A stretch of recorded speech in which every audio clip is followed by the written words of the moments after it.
Unajiona wapi katika miaka 5 ijayo? Mimi kama ninavyosema kwamba mpaka sasa hivi na kama miaka 7 kwenye dance. Kwa hiyo katika vitu nilivyoviachieve miaka hii 7, napendelea kwamba viendelee kuongezeka na niendelee kubadilisha maisha yangu kupitia dance, kwa sababu ni kitu ambacho nakipenda na nilikifanya na ninakifanya kwa sababu naamini kwamba ipo siku itasababisha mimi maisha yangu yabadilike, niweze kusaidia watu wengine, pia kuwainua kama wanavyofanya watu wengine. Kwa mfano Chino, mtu kama Chino alianzia chini tu, tulimuona ukuaji wake wote mpaka sasa hivi amekuwa mkubwa na anachukua watu wengine mkono. Kwa hiyo ni mtu ambaye mimi sasa hivi namwangalia kama idol au role model. Kwa hiyo ningependa kufika ile level. Kwa hiyo najiona mbali sana miaka 5 ijayo. Okay, I like that. And ni vitu gani ambavyo unafikiri huna na unavitamani vije ndani ya hiyo miaka 5 baadaye? Umeniambia kuna vitu tayari, kuna level ushaifikia, ila kuna level ambayo umeniambia unatamani kufikia ni kama ya Chino miaka 5 baadaye. Ni vitu gani ambavyo unafikiri unavikosa ili uifikie ile level? Nikianza kwanza kama dancer na style au tuseme kuna namna ya kudansi au kuna namna tu ambayo kuna vitu bado sijavijua, sijavimaster. Kwa hiyo mimi kama dancer inabidi nifanye sana mazoezi, niwe na discipline kwenye mazoezi ili niweze kuviweza hivyo vitu. Na pia nikiongea kama kijana, kitu kama financial stability inabidi niwe nayo, kwa sababu mfuko wako kama hauna kitu, kuna vitu huwezi kufanya. Si madansa inabidi tupendeze kama unavyoona, inabidi toke, kuna hela za kusafiri, kuna nini. Kwa hiyo ndani ya miaka 5 wewe unaweza kushangaa tu nimepata labda gari. Kwa hiyo ni kitu ambacho kitanipush pia kufanya mambo yangu. Kwa hiyo financial stability pia naiangalia kubwa sana, kwa sababu inabidi niwe nayo ndani ya hiyo miaka 5.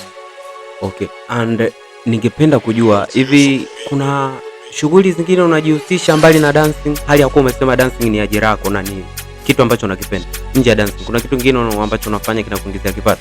Bwana, kwanza kuna watu vitu vingi hawajui kuhusu mimi. Kwa hiyo leo naomba kidogo niwafafanulie. Mimi kwanza ni mwanafunzi na nasoma, nipo chuo sasa hivi mwaka wa kwanza. Nipo mwanafunzi pale. Nasomea business administration. Kwa hiyo nje na dansi napiga huku elimu nini. Kwa hiyo chochote ambacho kitanitobolesha, lakini mawazo yangu yapo makubwa sana kwenye dance. Naamini sana katika dance. Kwa hiyo naichukulia kama ndoto yangu ya kwanza. Ila elimu, nafanya elimu kwa sababu tunajua elimu ni ufunguo wa maisha. Na pia mimi ni mfanyabiashara. Nauza hizi accessories, nauza nguo. Kwa hiyo hivyo ni vitu ambavyo watu wengi hawajui. Wow, I like that. And ndoto zako kubwa kupitia dance ni zipi? Kama nilivyosema mwanzo kwamba mimi na familia na mama ananiangalia nyumbani na wadogo zangu na kaka ambaye pia bado hajafikia level ambayo yeye anaitaka. Kwa hiyo mimi pia naweza nikawa kama daraja la kumfikisha pengine kakaangu mahali anapotaka, daraja la kumfuta machozi mamangu sababu bado anajitafuta, bado anapambana. Kwa hiyo upambanaji wangu mimi unaweza kanisaidia familia yangu pia kubadilika kitu. Kwa hiyo nahisi mimi naweza nikawa kichwa au daraja la kuwafungulia watu wengine maeneo yao wakawa vizuri, wakawa stable financially. And ningependa kujua mzazi wako, ulishaniambia moja ya changamoto ambazo ulikuwa unazipitia katika dancing ni kwamba familia yako once ilikuwa support. Je, kwa sasa mzazi anajua au wazazi wanajua kitu ambacho unakifanya? Kwa kipindi kile wazazi walikuwa wanajua kabisa huyu ni mwanafunzi. Kwa hiyo kidogo lazima kuwe na sheria kidogo ngumu, kwa sababu unakuta una show usiku, kesho ni shule. Kwa hiyo kidogo mzazi lazima aone kidogo mtoto vipi, labda unajua. Kwa hiyo wakawa kidogo wanabana, kuna baadhi ya maeneo wanabana, kuna muda unanyimwa hata kutoka nje. Lakini nikamuelewesha mama, na alipoanza kuona mafanikio yeye mwenyewe alielewa, akajua dance ni nini, akajua nafanya nini, akajua na malengo yangu. Kwa hiyo kwa sasa hivi ananisupport, ni supporter mkubwa sana sasa hivi kwenye maisha yangu. Okay, kuna kitu najifunza kutoka kwako hapo, yani katika kila kitu ambacho tunakifanya ni kutokukata tamaa. We have to keep at that, ndio.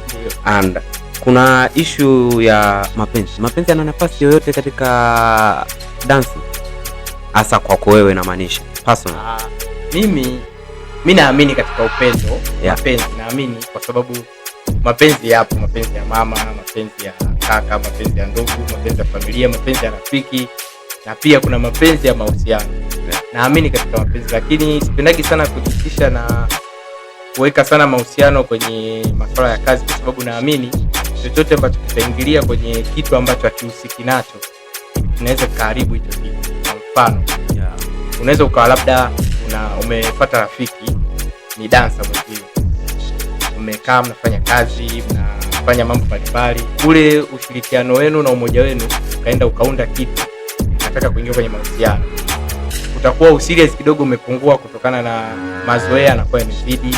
Kwa hiyo kidogo yani kazi itakuwa imeshuka, yani ufanyaji wa kazi utakuwa umeshuka. Kwa hiyo napenda sana kuingiza mahusiano kwenye muda wa kazi, kwa sababu naamini kazi ni kazi, mahusiano ni mahusiano. Umelijibu swali kiupana sana, lakini moja ya kitu ambacho kinatesa watu wengi katika jamii zetu za sasa ni mapenzi ya mahusiano. I mean ya let's say wewe na girlfriend. Na kitu ambacho nilikuwa nataka mimi, you have a girlfriend? Currently kabisa ni naye. Yupo ni naye. Hiyo ndio. And anakusapoti kazi ambazo unazifanya na anapenda pia kitu ambacho unakifanya? Uzuri mimi watu wangu wengi wa karibu wanajua ninachokifanya. Kwa hiyo inakuwa ukiniona mimi nipo na mtu karibu sana, tunatembea pamoja au tunaongea pamoja, tunakaa pamoja, ujue ananisupport kitu ninachofanya kwa sababu anajua ninachokifanya. Kwa hiyo ananisupport kwa sababu tulikutania maeneo ya huko. Wow. Alaka, umesema ulikutaniana na yeye huyo girlfriend wako katika maeneo ya huko kwa it means na yeye ni dancer au amna? Yeye unamaanisha nini? Sio dancer, lakini tulikutana tu maeneo ya kazi, kwa hiyo tukaweza kujuana hivyo, tukakutana tukaongea. Mpaka sasa hivi hivyo imetokea. Vipi tunaweza tukamjua? Hapana, mimi sipendagi sana kuweka mahusiano yangu hadharani kwa sababu huwezi ukajua watakuibia. Watu wanaona vipi? Bwana, inaonekana shemeji ni mrembo sana, ndio maana kwa kweli. Bwana right here upo unatazama An TV. Nashukuru sana bwana Lil Sal official. Hujatuambia bwana majina yako. Kama nilivyokuambia mara ya kwanza, wapo wanaokujua, wapo wasiokujua, ila mimi naamini wengi wanakujua. Hebu wape majina yako ya mitandao ni hivyo, yani tujue. Mimi kwa sasa hivi nina Instagram na YouTube. YouTube lakini kwa sasa hivi ina shida kidogo, kwa hiyo naomba YouTube tuiweke kando. Kwa hiyo Instagram, YouTube na TikTok. Kwa hiyo nitawatajia majina ya TikTok na Instagram. Kote natumia lilsali_.official. lilsali_.official. Lilsali ya double L. Wow. Tumemsikia Lil Sal official. Jamani, anahitaji kafanikiwa, lakini anaposema yeye hajafanikiwa ile level ambayo anataka, japo wapo ambao wanaona umefanikiwa. Bwana, support yenu inahitajika. Kijana yenu anahitaji support kutoka kwenu. Bwana, nilikuwa na Lil Sal official katika An TV. Nashukuru wewe mtazamaji, mpaka wakati mwingine na wasaa mwingine. Ulikuwa nami Ben Paris, the interviewer all the way from Tanzania. Here we go.